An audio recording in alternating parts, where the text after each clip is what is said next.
Welcome back to the channel of Chem Pacific. So today we are going to discuss how we can easily solve the problems on derivation.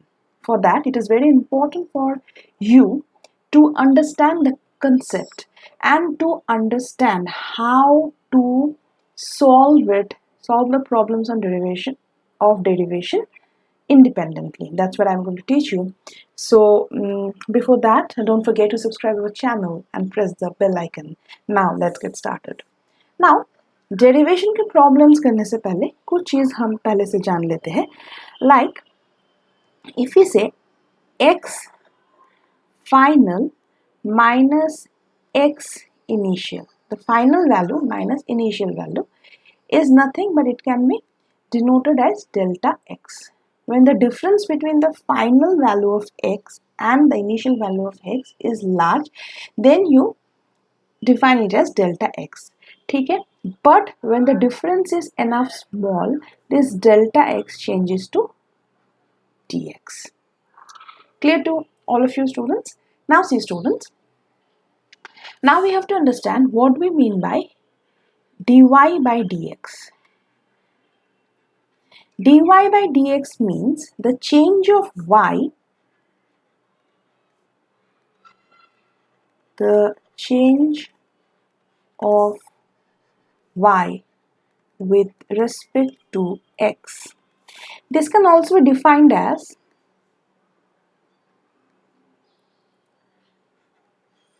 the x dependence of y.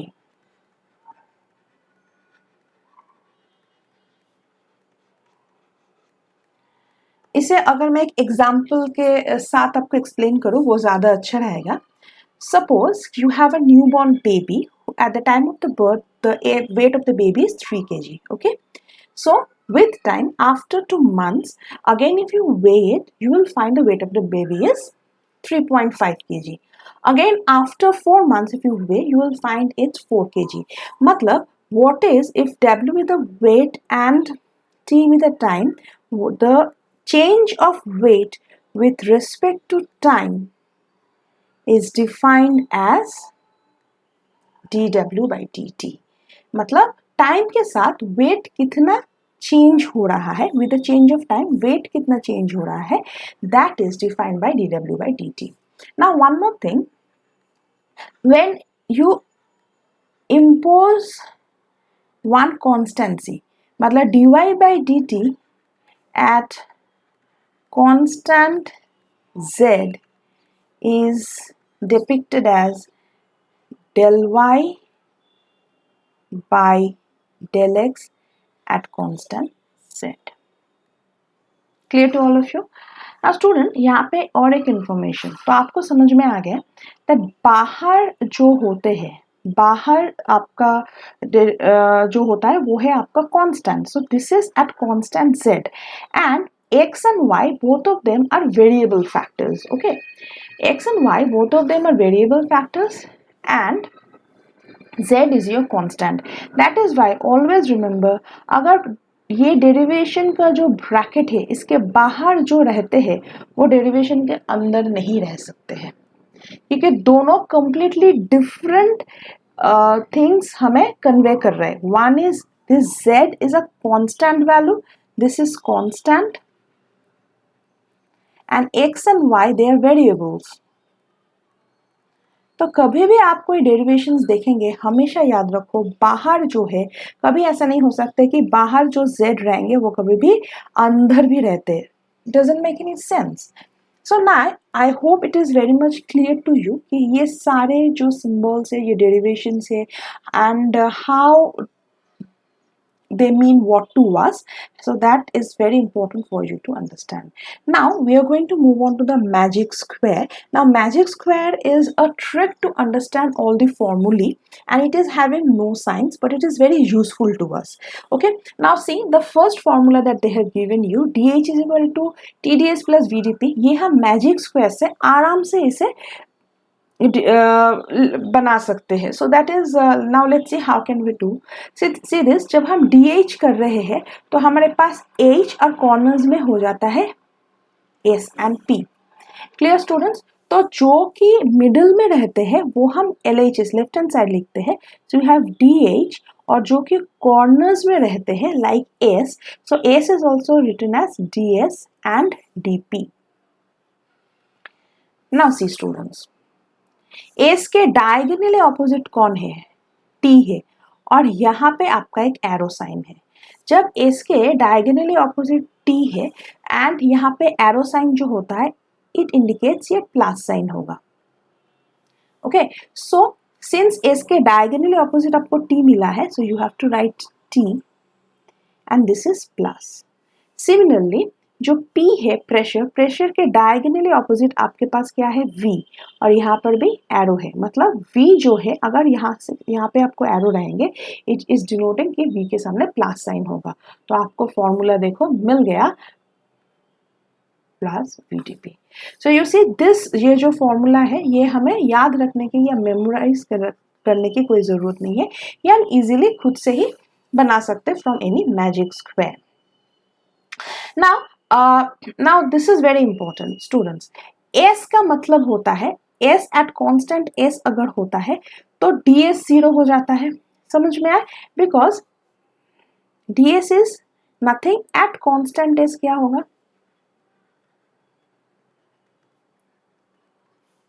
अगर S constant है तो क्या होगा?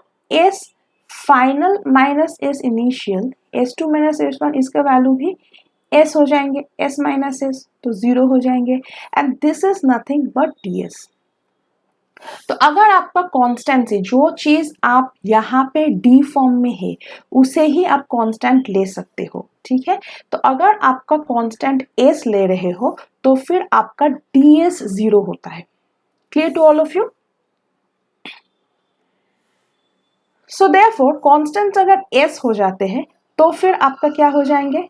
DS 0 हो जाता है. तो ये वैल्यू आप 0 पुट कर सकते हो. ये वैल्यू अगर आप 0 पुट करोगे तो आपको DH is equal to VDP मिलेंगे. क्लियर? नाउ इसके बाद आप क्या कर सकते हो? You can take it to the denominator DP. और मैंने डेल क्यों लिखा? मैंने आप लोगों को पहले भी कहा था कि अगर कोई भी चीज में आप कॉन्स्टेंसी इनपुट करते हो तो D चेंजेस टू डेल. सो इसलिए मैंने लिखा है क्योंकि मैं यहाँ पे एक कॉन्स्टेंसी पुट कर रही हूँ. So this is equal to V. Clear? Similarly अगर आप ऐसे लेते हो तो आप किसे कांस्टेंट लेंगे? आप जो D फॉर्म में है उसे कांस्टेंट लेंगे, क्योंकि अगर वो कांस्टेंट हो जाते हैं तो फिर आपका DS 0 हो जाएंगे. तो 0 होने से क्या होगा? आप एक टर्म को इनविजिबल कर सकते हो. राइट? सो अगर ऐसा है कि एट कांस्टेंट P क्या हो जाएंगे? एट कांस्टेंट P आपका DP 0 हो जाएगा. देयरफॉर क्या हो जाएंगे? DH is equal to TDS. Therefore del H, again मैं डेल क्यों लिख रही हूँ? क्योंकि मैं इस बार कॉन्स्टेंसी इनपुट करने वाली हूँ. Del H by del S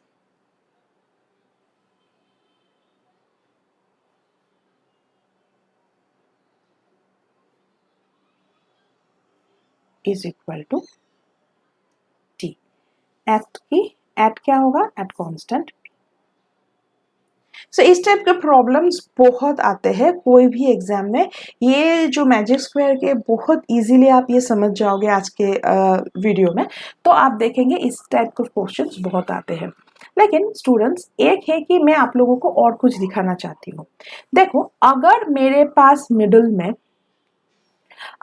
pass middle में H है, ठीक है, तो फिर इसके जो कॉर्नर्स में एस एंड पी है ये तीनों ही आपको क्या होगा? ये तीनों ही आपको डी फॉर्म में हमने लिख दिया. ठीक है. नाउ वन मोर थिंग, ये जो साइन आपको दिख रहा है ये कैसे होता है? एस के ऑपोजिट अगर आपका एरो है मतलब साइन पॉजिटिव हो जाएंगे. P के ऑपोजिट अगर आपका एरो है मतलब DP के सामने का साइन भी पॉजिटिव होगा। तो अगर आप DH होते हैं, क्योंकि इस टाइप के क्वेश्चंस में इसलिए आपको समझाना चाहती हूँ क्योंकि ईयरली पेपर में बहुत 2 मार्क्स के क्वेश्चंस आते हैं और सिर्फ आंसर करेक्ट करना इंपॉर्टेंट नहीं है, in limited amount of time answering करना बहुत इंपॉर्टेंट है। तो कैसे आप तुरंत पकड़ लेते हो और आप बहुत टाइम वेस्ट किए बिना उसे इजीली सॉल्व करते हो, इसीलिए मैं आपको समझा रही हूँ। अगर मिडिल में आपका एज है सो आपको कॉर्नर्स में DS एंड DP होगा। तो ये जो DS एंड DP जो फॉर्म है ये आपके कॉर्नर्स वाले होते हैं और S के ऑपोजिट एंड P के ऑपोजिट अगर दोनों के ऑपोजिट आपका एरो है इट मीन्स दोनों ही साइन पॉजिटिव होगा। ये दो keep in your mind. Next magic square से हम ये जो DA का जो फॉर्मूला है ये भी हम अभी सॉल्व कर लेते हैं वेरी इजीली। लेट अस सी।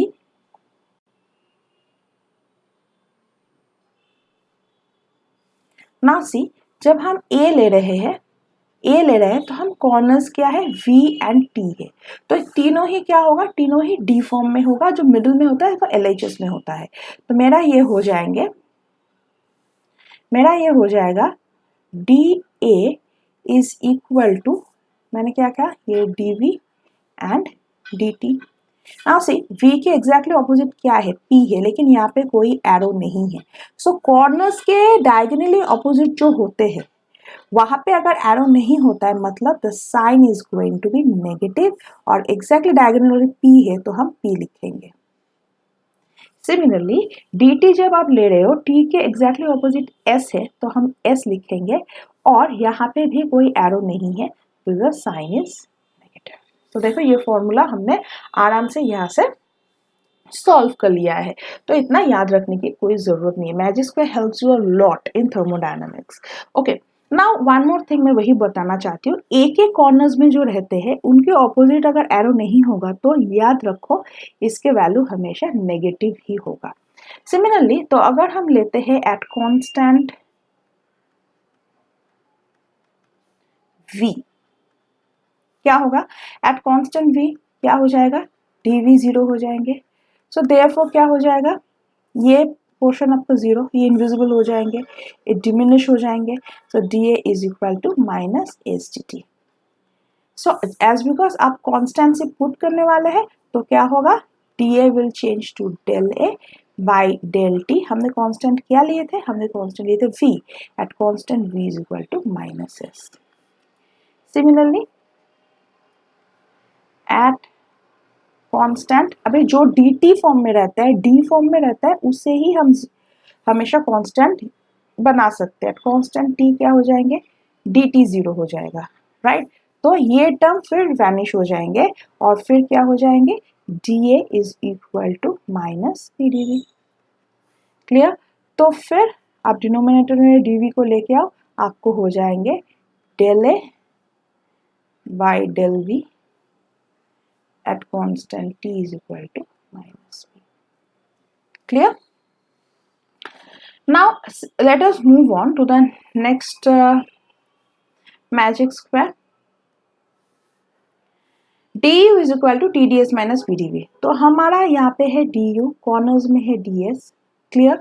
तो ये फॉर्मूला क्या होगा, मिडिल में आप ले लो जो है वो LHS में आएंगे, और कॉर्नर्स में है वो RHS में आएंगे, और DV एंड DS फॉर्म में है। S के डायगोनली ऑपोजिट T है, हम लिख देंगे, और वहां पे हमारे पास एरो है, so it denotes the positive sign होगा। सिमिलरली V के डायगोनली ऑपोजिट P है, वो हम लिख देंगे, और वहां पे आपका जो होगा वो नेगेटिव साइन होगा। तो फिर आपको ये भी आ जाएंगे, एट कांस्टेंट जो DS है उसे ही हम लेंगे, S क्या हो जाएंगे। अब देखो वन मोर थिंग, जब आप इसे और शॉर्ट फॉर्म में कराना सिखाएंगे आप लोगों को तो जल्दी से हो जाएंगे। जब इसे आप कांस्टेंट ले रहे हो ये तो वैनिश हो जाएंगे, ये इसके अंदर, तो देखो आपको इतना करने की भी जरूरत नहीं। DU जब इसे 0 कर दो, ये इसके डिनोमिनेटर में लेके आओ, कांस्टेंट अपने क्या लिए थे, एट कांस्टेंट, सॉरी ये होगा आपका PDV, तो कांस्टेंट S लिए थे तो ये डिनोमिनेटर में लेके लाओ, so this is equal to क्या हो जाएंगे आपका माइनस P। तो कांस्टेंट एस लेते यहाँ पे। सिमिलरली एट कांस्टेंट v क्या हो जाएंगे, ये डिमिनिश हो जाते हैं, तो ये u जो है डेल यू के डिनोमिनेटर में लेके आओ डेल एस को, ठीक है, और ये रह जाते हैं is equal to T, constant से हमने क्या लिए थे v। Clear to all of you students? So this is very easy. And one more thing, अब देखो अगर आप s को कांस्टेंट लेते हो तो आपको कौन आ जाता है, यहाँ पे कौन आ जाता है, माइनस p आ जाता है, समझ में? सिमिलरली अगर v को कांस्टेंट लेते हो तो आपको ये वाला आ जाएंगे। Clear to all of you? So easily, even without solving a lot, easily in one step you can solve it out. Now let's practice one more problem. Then you have the DG. So when you have the DG, you have corners में क्या, P and T. So what do you need to write? You need to write middle में जो है वो आपको LHS में आ जाएंगे, DG is equal to DP and DT. P के exactly diagonally opposite है आपका V, write it down V, and T के diagonally opposite आपका आ रहा है S, write down S. V जहाँ पे है वहाँ पे arrow है, it means the positive sign, and S जहाँ पे, यहाँ पे कोई arrow नहीं, it means the negative sign. तो similarly यहाँ पर भी आप लिख सकते हो that at constant P क्या हो जाएंगे। अगर आप P को कांस्टेंट लेते हो ये टोटल जो टर्म है ये वैनिश हो जाएंगे, तो फिर ये जो है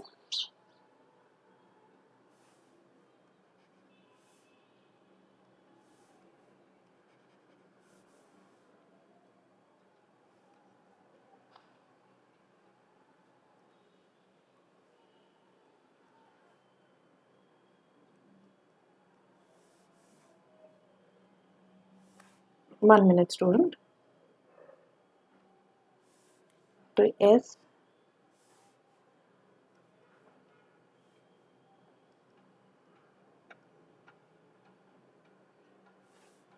ये हो जाएंगे S के ऑपोजिट है एस डी टी।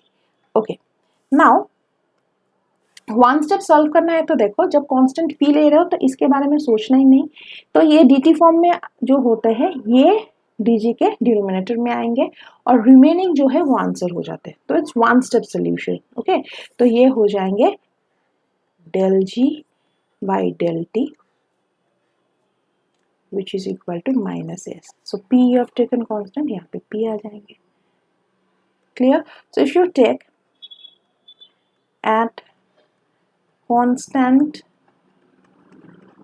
T तो आपका dt 0 हो जाता है, तो dt 0 मतलब ये टर्म आपका वैनिश हो जाएंगे, तो फिर क्या हो जाएंगे, डेल जी ऑपोजिट में जो dp है वो डिनोमिनेटर में हो जाता है और ये जो रिमेनिंग है वो यहाँ पे, तो वन स्टेप सॉल्व हो गया आपका।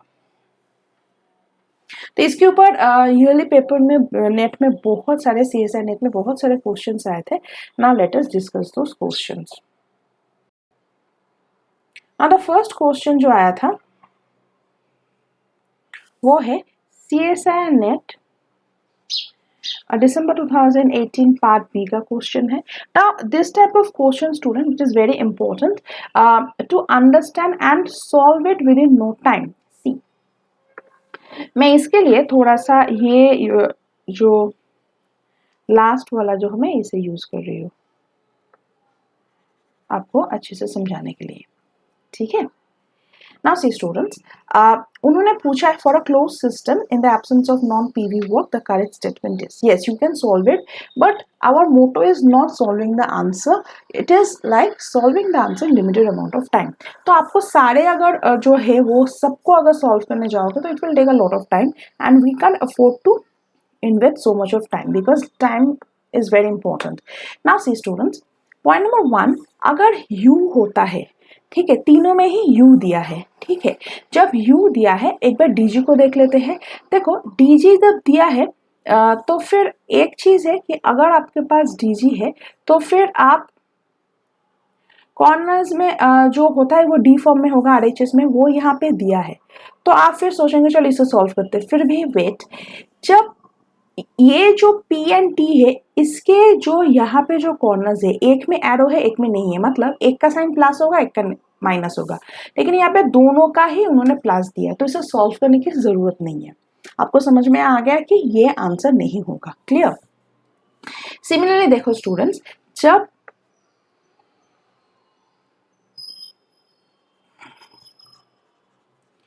डी यू दिया है, ठीक है, जब डी यू दिया है तब ये जो u है कॉर्नर्स में एस एंड बी रहेगा, ठीक है।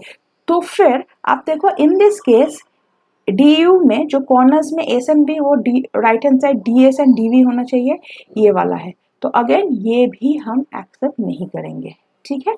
तो हमें हमारे पास ये है।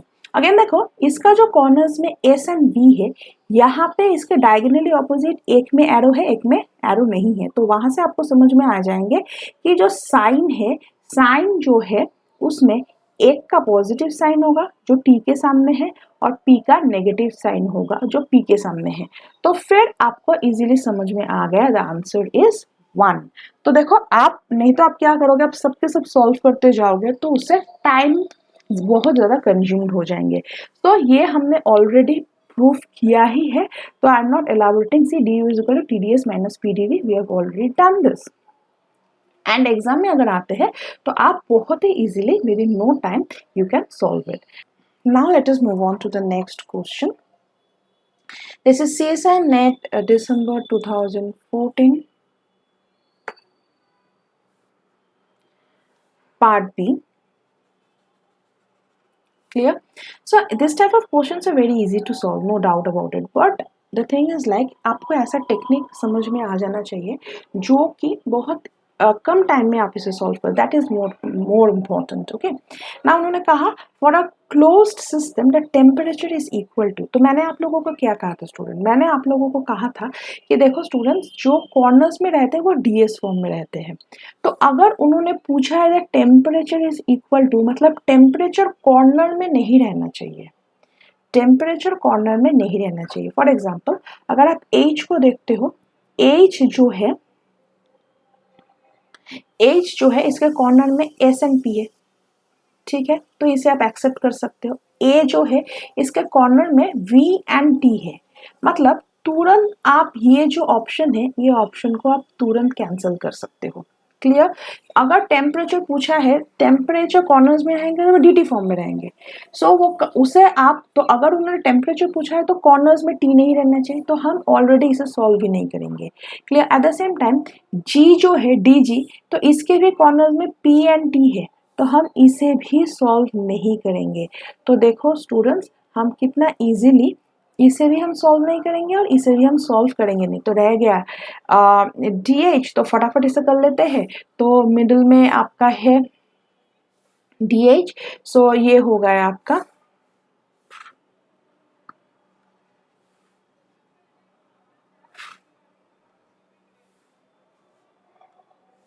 मिडिल में है आपका डी एच, तो ये आप एल एच एस में बिठा दो। कॉर्नर्स में है कौन, कॉर्नर्स में है आपका एस, तो वो डी एस हो जाएंगे और वो हो जाएंगे टी पी। तो एस के ऑपोजिट टी यहाँ पे एरो है, तो ये हो गया T D S, and P के ऑपोजिट वी, तो प्लस वी टी पी। तो उन्होंने कहा है कि टेम्परेचर टी क्या होगा, तो ये फैक्टर जो है इसे आप जीरो नहीं कर सकते हो क्योंकि ये आपको टी चाहिए। तो कौन से फैक्टर को आप जीरो करोगे, ये फैक्टर को आपको जीरो करना है। अगर ये फैक्टर को आपको जीरो करना है तो आप क्या लिखोगे, दैट एट कांस्टेंट पी क्या हो जाएगा स्टूडेंट, dp जीरो हो जाएगा, देयरफॉर dh क्या हो जाएंगे, इज इक्वल टू tds। तो देखो कितना जल्दी से हम लोगों ने सॉल्व कर लिया। Therefore dh del h by del D क्यों लिया, क्योंकि डेल s, क्योंकि हमने अभी कांस्टेंट से पुट किया, तो कांस्टेंट क्या लेंगे, constant p is equal to t। So correct answer is del h by del s at constant p. So this is the correct answer. So we have to answer it, that to in limited amount of time. Next question is CSIR NET December 2013 part B का क्वेश्चन। Again फिर ये तो हमें solve करना है, लेकिन हम जानते हैं कि ये हम बहुत ही जल्दी से सॉल्व करना है। तो फिर देखो स्टूडेंट्स, यहाँ पे पूछा है कि कौन सा रिलेशन सही है। तो इन ऑल ऑफ देम अगर उन्होंने P को कहा है, ठीक है, DG को हम बाद में लेते हैं, अगर उन्होंने कहा है तीनों ऑप्शन में P इज इक्वल टू, तो फिर यहाँ पे अगर U है तो U के कॉर्नर्स में P नहीं हो सकता, तो हम इसे सॉल्व करेंगे। अगर हमने G लिया है तो G के कॉर्नर में आपका P नहीं होना चाहिए, क्योंकि अगर यहाँ पे P है तो कॉर्नर्स में P नहीं होना चाहिए। तो आप मैजिक स्क्वायर से आराम से देख रहे हो कि कॉर्नर्स में P है, तो फिर हम इसे तुरंत डिस्कट कर देंगे। अगेन देखो स्टूडेंट, यहाँ पे H है, H के भी कॉर्नर में P नहीं हो सकता है, लेकिन H के कॉर्नर में P है।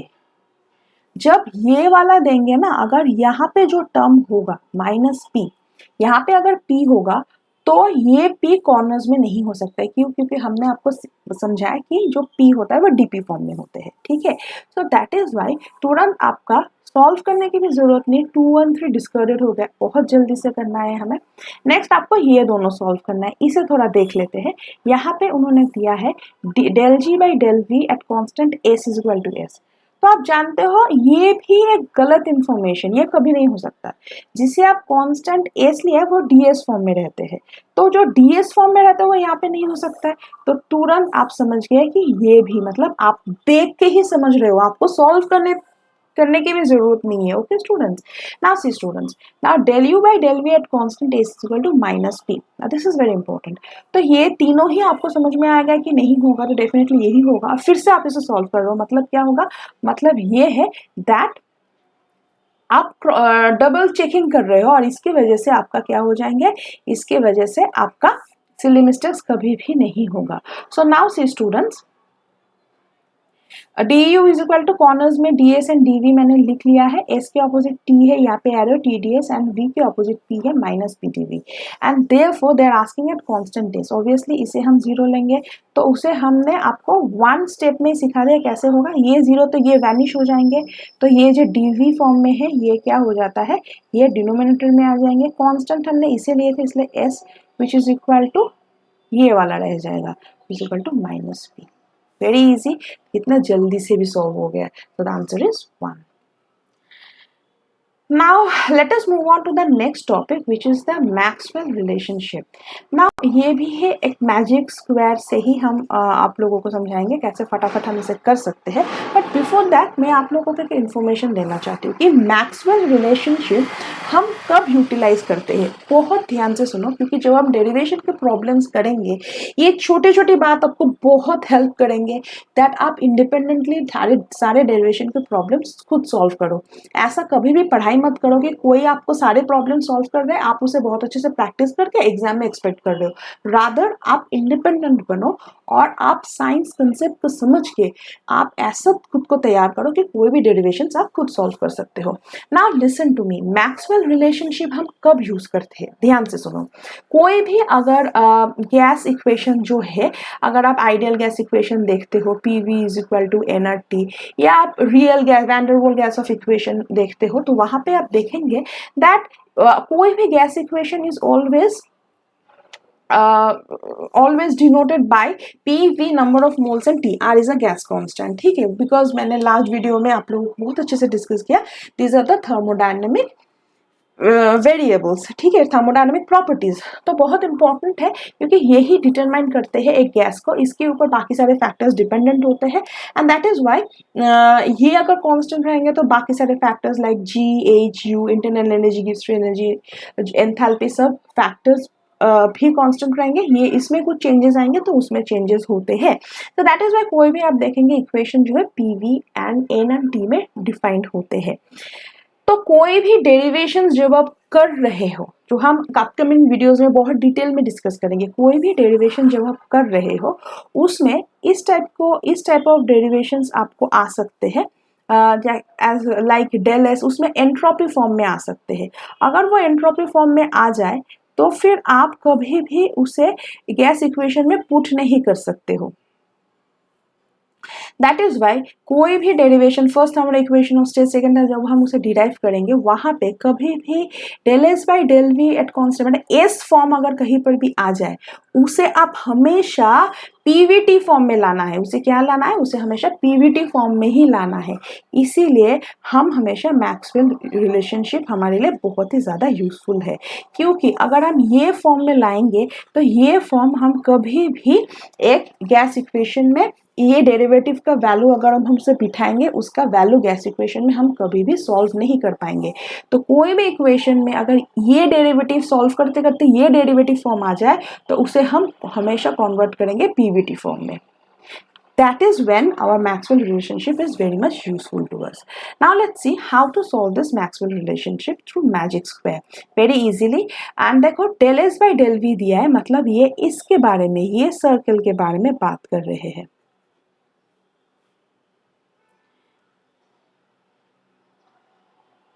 ठीक है, तो एग्जैक्टली इसके ऑपोजिट का जो है वो है पीटी। Clear students? तो हम लिख लेते हैं। सो अगर आपको ये डेरिवेशंस आपको इक्वेशन में आएंगे तो which is equal to this, ये प्रूव करना है आपको। So del S by del V is equal to, S के ऑपोजिट हो गया आपका पी, तो आप लिखेंगे डेल पी, एंड वी के ऑपोजिट हो गया टी, तो आप लिखेंगे del P by del T. Clear? तो यहाँ पे अगर v है तो ये v यहाँ पे बैठेंगे, यहाँ पे t है तो ये t यहाँ पे बैठेंगे। यहाँ पे खत्म नहीं होता है, साइन देखना है। देखो s टू t अगर आप जाते हो, s टू t, तो देखो मैंने s, यहाँ पे आपका s है, ये है s, आप डायगोनली जा रहे हो, s टू t जा रहे हो। सो यहाँ पे कोई साइन क्या है? पॉजिटिव साइन, इसलिए यहाँ पे आपका बन जाएंगे the sign is positive. Similarly अगर P टू V अगर आप जा रहे हो, अगेन अगर आप P टू V, तो देखो हमने P से स्टार्ट किया, डायगोनल हम V तक जा रहे हैं, यहाँ पे क्या है? एरो है, मतलब पॉजिटिव साइन, तो ये हो गया आपका positive. So this is easily proved. Clear? Next again देखो LHS जो है, हमें LHS हमेशा मिलेंगे और हम हमेशा थ्रू मैक्सवेल रिलेशनशिप LHS का जो पीवीटी फॉर्म है वो हम डिराइव करेंगे। Now let's see how to do this. So यहाँ पे हम क्या करेंगे, ये जो है एस वी है और इसके ऑपोजिट पी टी है, तो फिर देखो यहाँ पे del V by del S है स्टूडेंट्स, तो v के ऑपोजिट कौन है? v के ऑपोजिट कौन दिख रहा है आपको? t। एंड s के ऑपोजिट कौन दिख रहा है आपको? दिख रहा है p। तो फिर ये हो जाएंगे, v के ऑपोजिट हो जाएंगे t, वो बिठा दो, एन एस के ऑपोजिट हो जाएंगे p, वो भी बिठा दो। तो यहाँ पे कांस्टेंट है तो ये यहाँ पे dp है तो ये कांस्टेंट में बैठेंगे, यहाँ पे सब यहाँ पे बैठेंगे। यहाँ पे खत्म नहीं होता, अभी हम साइन भी देखेंगे। सो सी v टू p अगर हम जा रहे हैं फ्रॉम v टू p, तो v टू p अगर हम डायगोनल जाएंगे, यहाँ पे आपका एरो नहीं है, p पे जब खत्म हो रहा है p पे आपका एरो नहीं है, तो इसीलिए आपका यहाँ पे नेगेटिव साइन बैठ गया। इन दिस केस जब आप t टू s जा रहे हो, जब आप t टू s जा रहे हो, लेट्स गो, तो यहाँ पे आपको जो s पे खत्म हुआ, यहाँ पे कोई एरो नहीं है, दैट इज वाई आपको यहाँ पे साइन होगा negative. So negative negative cancel out होके आपका अल्टीमेटली ये आ जाएंगे।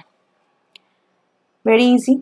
Now let us move on to the next. You have this, तो LHS equal to RHS prove करना है, S एंड P, तो S एंड P आपको ये वाला हो जाएंगे। अभी ये हो गया हॉरिजॉन्टल, है ना? तो फिर क्या हो जाएंगे? Very easy, del S by del P. Students देखो एस जो है, एस के एग्जैक्टली ऑपोजिट जो है वो है टी, ठीक है, एंड पी, पी के, सॉरी स्टूडेंट्स, एस के जो ऑपोजिट है ये वाला होगा आपका, ठीक है।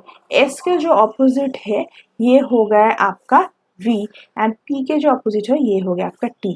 तो ये वाला है तो इसके एग्जैक्टली पैरेलल जो हॉरिजॉन्टल है वो हमें कंसिडर करना है। तो इसके ऑपोजिट हमने क्या देखा, क्या है, इसके ऑपोजिट क्या देखा v, एंड p के ऑपोजिट हम क्या देख रहे हैं t, तो वही बिठा देंगे। तो s के ऑपोजिट हम बिठा देंगे v, एंड p के जो ऑपोजिट है वो बिठा देंगे t। तो यहाँ पे t है, ये यहाँ पे आ जाएंगे, और यहाँ p है तो ये यहाँ पे आ जाएंगे। नाउ सो स्टूडेंट्स, अभी यहाँ पे खत्म नहीं हुआ, अभी हमें साइन भी देखना है। तो s to t अगर आप जा रहे हो तो आपको देखना है ये कैसे जाएंगे, हम जाएंगे डायगोनली। तो हम जा रहे हैं s to t, so this is what, this is positive, क्योंकि t पे यहाँ पे जो खत्म हो रहा है यहाँ पे आपका एरो है। नेक्स्ट, उसके बाद आप जा रहे हो v to p, तो आप जा रहे हो v to p, लेकिन यहाँ पे आप देखो जब आप v to p डायगोनली जा रहे हो, p के यहाँ पे कोई एरो नहीं है, so that is why we have to put the negative sign, and henceforth this is done. Now the last one very easy, फटाफट कर लेते हैं। You have del p by del s, तो फटाफट LH is equal to RHS proof करना है। del p by del s कौन कौन सा है, ये वाला,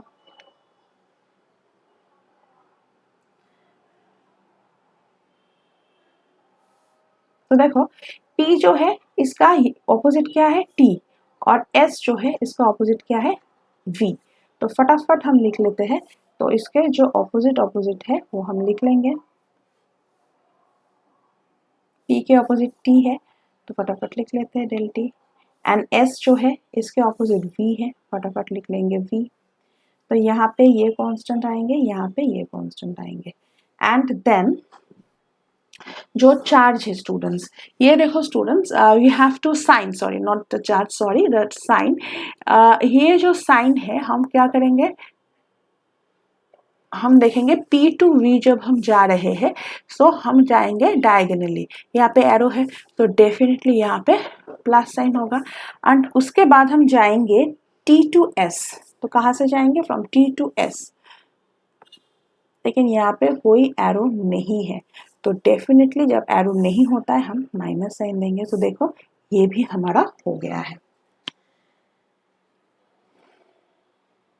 Now let us move on to the last problem of this video, and then we are going to end the video, and this is देखो ये पार्ट सी में मतलब 4 मार्क्स का क्वेश्चन आए थे, तो सो आपको ये मैजिक स्क्वायर बहुत अच्छे से करना है, क्योंकि इजीली, बहुत ही easily and limited amount of time you can score marks. So देखो the partial derivative of this is equal to, मैंने आप लोगों को कहा था कि ये जो LHS है, LHS आपको दिए जाएंगे, RHS को आपको निकालना है। सो T एंड V, तो ध्यान से देखो स्टूडेंट, T एंड V दिया है, तो TV जहां पे उसे ही हम सर्कल करेंगे, और उसके एग्जैक्टली पैरेलली जो है उसी सर्कल को हम करेंगे। ठीक है, सो हमें पूछा क्या गया था, del T by del V at constant S, constant S कभी हम नहीं डालेंगे। तो आप देखो T जो है, T के ऑपोजिट कौन है, T के ऑपोजिट P दिख रहा है, और जो V है V के ऑपोजिट S दिख रहा है। सो जो जो ऑपोजिट में है वो हम अच्छे से बिठा लेते हैं। तो T के ऑपोजिट मुझे, मैंने देखा कि यहाँ पे P है, एंड V जो है इसके ऑपोजिट है आपको S। यहाँ पे S है तो ये कांस्टेंट में आ जाएंगे, यहाँ पे V है तो ये कांस्टेंट में आ जाएंगे। क्लियर? नाउ सी स्टूडेंट्स, अभी हमें साइन देखना है, यहाँ पे खत्म नहीं हुआ, तो हम T to S जाएंगे। ठीक है, फ्रॉम T to अगर S जाते हैं हम डायगोनली जाएंगे। So from T we are moving to S। Clear? So फिर जब आप T से S डायगोनली गए हो तो आपको क्लियरली दिख रहा है दैट यहाँ पे कोई भी एरो नहीं है, तो इसीलिए आपका यहाँ पे पॉजिटिव हो जाएंगे। और जब आप P to V जा रहे हो तो यू आर मूविंग, सॉरी यहाँ पे एरो नहीं है तो ये हो जाएंगे आपके नेगेटिव। तो जब आप P to V जा रहे हो, आप P to V जा रहे हो, ठीक है, तो देखो मैं P to V हम जा रहे हैं और यहाँ पे एरो है, तो जहाँ पे जब एरो होता है तो वो हो जाता है प्लस। तो आंसर क्या हो जाएंगे, देखो this is equal to, therefore you can say that del T by del V at constant S is equal to minus, तो यहाँ पे मेरे पास उन्होंने साइन नहीं लिया इसलिए मैंने ऐसे ही रखा है, जो minus del p by del s at constant v. So the answer is 2.